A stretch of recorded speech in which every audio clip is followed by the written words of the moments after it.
Have you ever felt like you're navigating a maze where the walls just keep shifting? Like the rules of the game change right in the middle of your turn. Yeah, that's exactly what today's stack of sources feels like. Right, because we're looking at things that on the surface seem totally unrelated. I mean, what do a historic 10,000-meter race in the pouring rain, an artificial intelligence glitch on the Prime Minister's Facebook page, and over 7,000 crore rupees in bank penalties all have in common? On paper, absolutely nothing. I mean, you've got a sports highlight, a tech hiccup, and a financial stat. But when you look at the mechanics behind them, they are actually symptoms of the exact same phenomenon. Welcome to today's deep dive. We have a really fascinating, though sometimes heavy, stack of sources from July 29, 2026. And our mission today is to decode this incredible friction we're seeing everywhere between you, the everyday citizen, and these massive overarching systems. Exactly. The through line here is really the architecture of control. We're looking at what happens when systems, whether they're educational, political, or technological, become so rigid that they forget the human beings they were built to serve. We're going to explore what happens when these systems reach a boiling point, starting with a nationwide student uprising, moving into shifting geopolitical defense pacts, and then ending with some underdog triumphs that prove human endurance can still carve a path through a monolith. So let's start with a system failure that is literally spilling out onto the streets right now. The boiling point of India's education system. Right, following the NEET UG 2026 paper leak. But before we break down the Supreme Court rulings or the political fallout, we really need to look at the human cost, because it is devastating. The sources detail the story of Ankita Sangali. Yeah. She was a 19-year-old NEET aspirant from Maharashtra. She missed the medical cutoff by just 11 marks. And tragically, she took her own life. That 11-mark margin is it's crucial to understand. I mean, in a standardized testing system of this massive scale, 11 marks isn't really a reflection of intelligence or capability. No, it's a statistical rounding error. Exactly. Yet it dictates the entire trajectory of a young person's life. And Ankita's tragedy is part of a terrifying macro trend. Parliament recently reviewed National Crime Records Bureau data showing that student suicides have surged from roughly 8,000 in 2014 to almost 14,500 recently. Wow. The system is exerting so much pressure that failure in examinations is now tracked as a distinct primary category of suicide in national data. It's entirely heartbreaking. Just imagine being a student or, the parent of a student, grinding yourself to the bone for years. And then you look at the track record, the system testing you. According to the data presented in these sources, 152 exam papers have leaked over the past decade. Yeah, 152. The system is fundamentally compromised, yet the students are the ones paying the ultimate price. Which is exactly what catalyzed the current unrest, right? When the social contract breaks down, when students realize the meritocracy is just an illusion, protest is the natural democratic release valve. And those protests have been massive. They're led largely by the Cockroach Janta Party, or CJP, and they're demanding the resignation of Education Minister Dharmendra Pradhan. But the state's response to these students, it has been shocking. It really has. We're reading allegations of Lathi charges, pellet guns, tear gas, and electric weapons being used against young people protesting a leaked test. I mean, it feels like trying to fix a leaking pipe by taking a sledgehammer to the entire house. That's a good way to put it. You use a sledgehammer when you want to demolish the foundation, not fix the plumbing. It really makes you wonder if the goal of the state is actually fixing the leak or just silencing the people pointing it out. And the severity of that response is precisely why the Supreme Court had to intervene. The court ordered all states to halt coercive action and mandated the immediate release of detained protesters who don't have prior criminal records. They also demanded the preservation of all CCTV, drone, and body cam footage. But the court's focus wasn't just on the officers swinging the batons. They were forensically examining the actual command structure. Yeah, they zeroed in on the coordination between the Delhi police and the Ministry of Home Affairs. For anyone who hasn't, memorized the Constitution, that falls under Article 239 AA, which makes Delhi a unique territory where the MHA controls the local police force, not the state government. And that jurisdictional quirk is vital here. The Supreme Court wants to know, did the MHA authorize this level of force against students, or were they simply kept in the dark? The court actually invoked the landmark 2006 Prakash Singh judgment to contextualize this. I saw that in the sources. But why is a ruling from 20 years ago the anchor for a student protest today? Well, the Prakashin judgment was a really desperate attempt to untangle the police from political masters. It mandated structural changes like fixed tenures for police chiefs and separating the investigation wing from the law and order wing. Okay, I see. The core warning of that 2006 judgment was that if politicians have absolute control over police postings and promotions, the police stop being protectors of the Constitution and become effectively private militias for the ruling party. Oh, wow. So the Supreme Court is drawing a direct line from that warning to today's streets.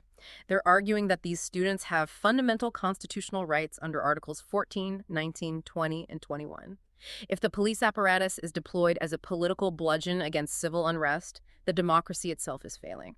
And even when politicians try to walk back the damage, the bureaucracy just traps the citizens. Look at Maharashtra. Oh, right. The state government felt the political heat and announced they were withdrawing the HEPAR. First Information reports the FIRs against the student protesters. It sounds like a win. But imagine you are one of those students. You turn on the news, hear the charges are dropped, but the next morning your phone buzzes with a WhatsApp summons from the local police station demanding you appear for questioning. It's a perfect example of bureaucratic inertia.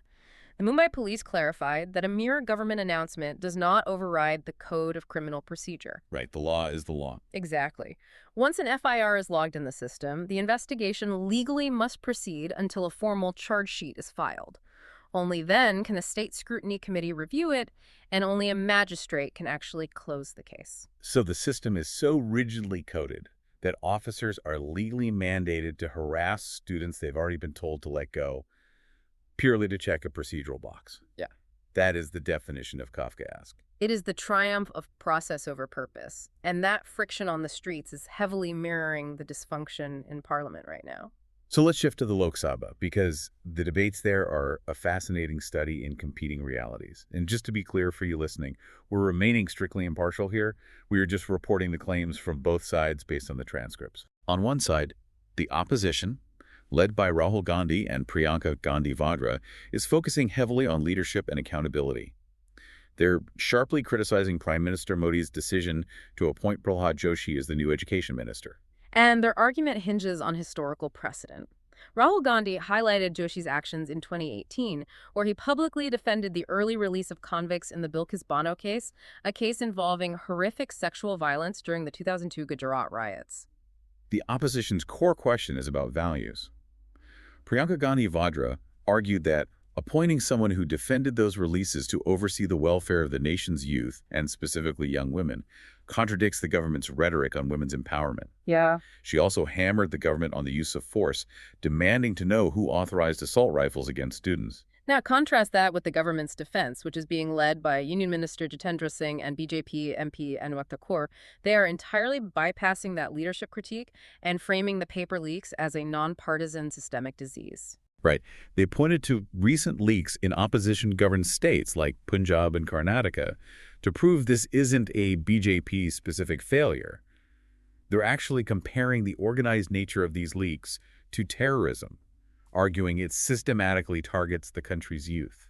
And their solution is the new Public Examinations Amendment Bill. The Prevention of Unfair Means Bill. Exactly.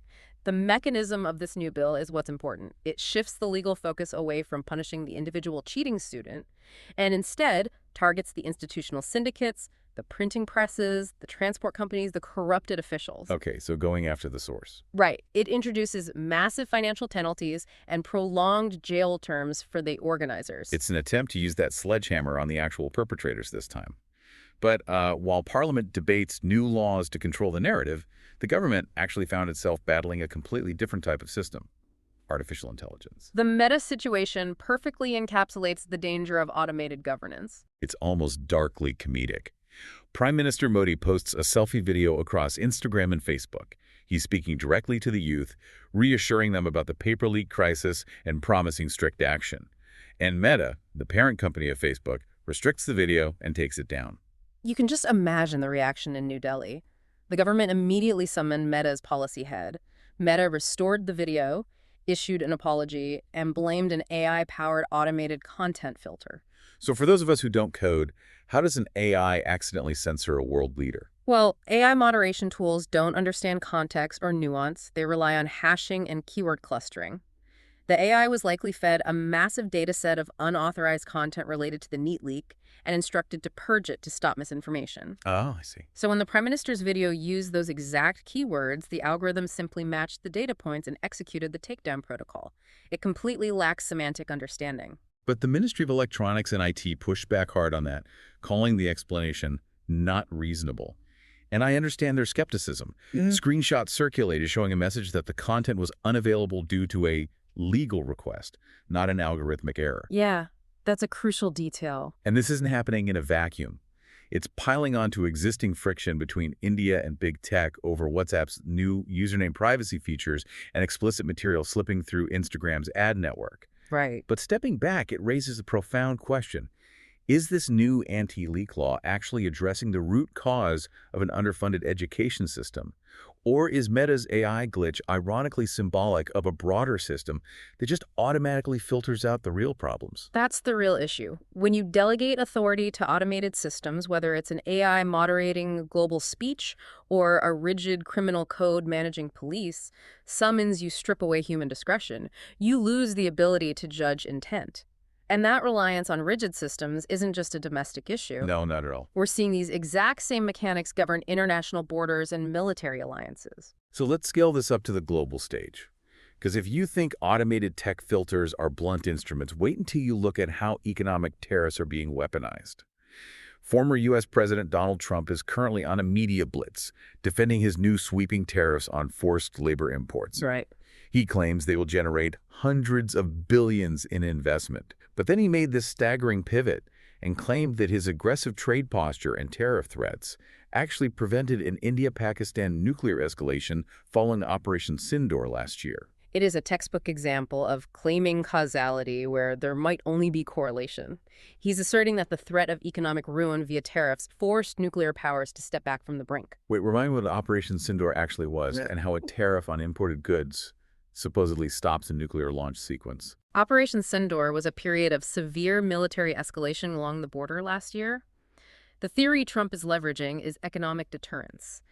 The idea that modern nations are so deeply entangled in global trade that the threat of cutting off access to the U.S. market is a more effective deterrent than traditional military threats. Well, it sounds great in a television interview, but the ground reality tells a completely different story.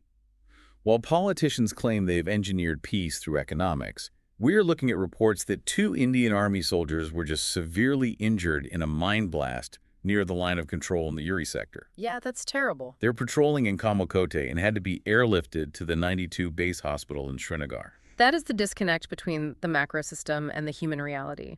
The grand narrative of global diplomacy declares the region stabilized by economic leverage. The reality on the ground is soldiers navigating active minefields in the mud. The instability hasn't been solved, it's just been normalized. And that instability is rippling out in ways no one predicted. We have a headline here that I had to read twice. Kuwait is currently exploring a deeply expanded mutual defense pact with Pakistan. Right. Kuwait has massive wealth and backing.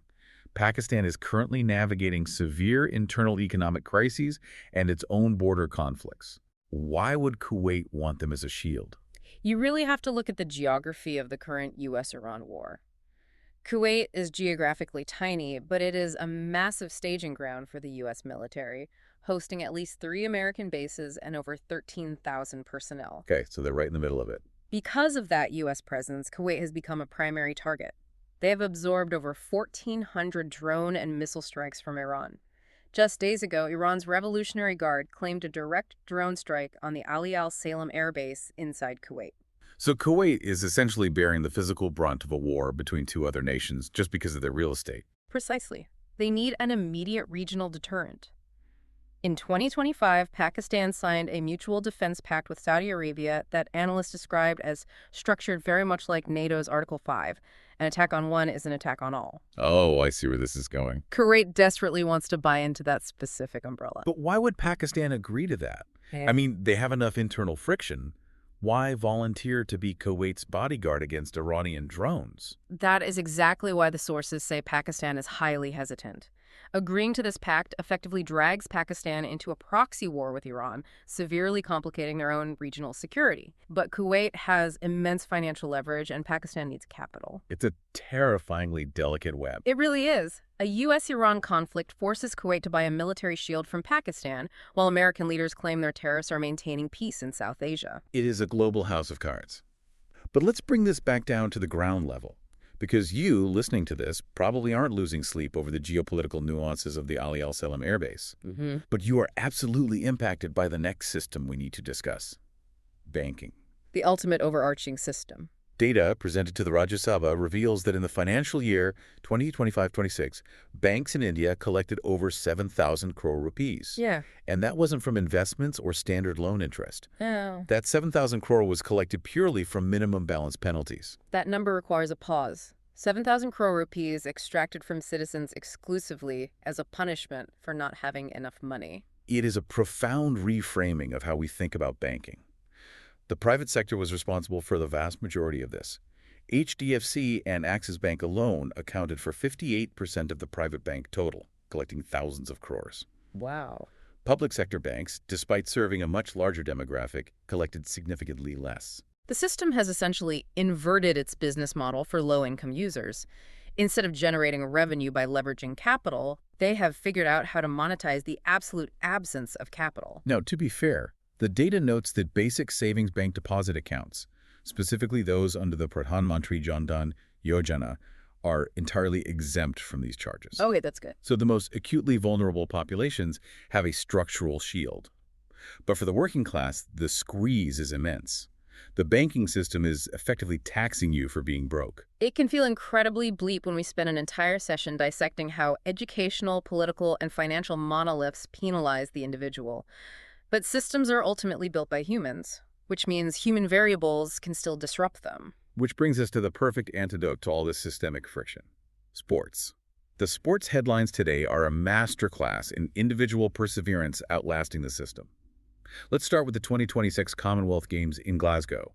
Gulveer Singh just won a historic silver medal in the men's 10,000-meter race. And we really cannot overstate the historical weight of this. He is the first Indian athlete in history to medal in the 10,000 meters at the Commonwealth Games. And he didn't just win it, he engineered it in the pouring rain, clocking in at 27 minutes and 49 seconds. What's brilliant here is the mechanism of his strategy. In a 10,000-meter race, if you fight the pack early, you burn out. Right, it's a long race. Exactly. The sources detail how Gulveer stayed tucked inside the leading group for almost the entire 25 laps. He let the other runners absorb the wind resistance and the pacing pressure. He conserved every ounce of energy until the final bell and then unleashed a devastating finishing kick to secure second place. It was a triumph of extreme patience. Patience is the exact theme of our final story today, actually. Suransh Jain just earned his maiden test call-up for the Indian cricket team's tour of Sri Lanka. He is 33 years old. In a sports ecosystem that is absolutely obsessed with discovering the next 19-year-old prodigy, a 33-year-old earning a debut is virtually unheard of. Yeah, if he takes the field, he will be the first Indian to make a test debut past the age of 33 since Robin Singh in 1998. That's incredible. It speaks volumes about the grueling nature of India's domestic cricket structure. Jain is an off-spinning all-rounder who made his Ranji Trophy debut back in 2014. 12 years ago, he has spent over a decade grinding through domestic pitches, riding buses, playing away from the cameras. He finally forced the system to notice him in 2022 when he helped Madhya Pradesh win their first ever Ranji title. And now the tactical stars aligned. Washington Sundar suffered an injury, and Sri Lanka's batting lineup is packed with left-handers. Oh, right. In cricket mechanics, an off-spinner spinning the ball away from a left-hander is a massive tactical advantage. The system suddenly needed exactly what he had spent 12 years perfecting. It is a vital reminder. Systems, no matter how rigid or bureaucratic, are not invincible. Whether it's a runner drafting in the rain until the perfect moment or a cricketer perfecting his spin in the shadows for a decade, sheer human grit still has the power to force the system to yield. What a place to wrap this up. We have covered an immense amount of ground today.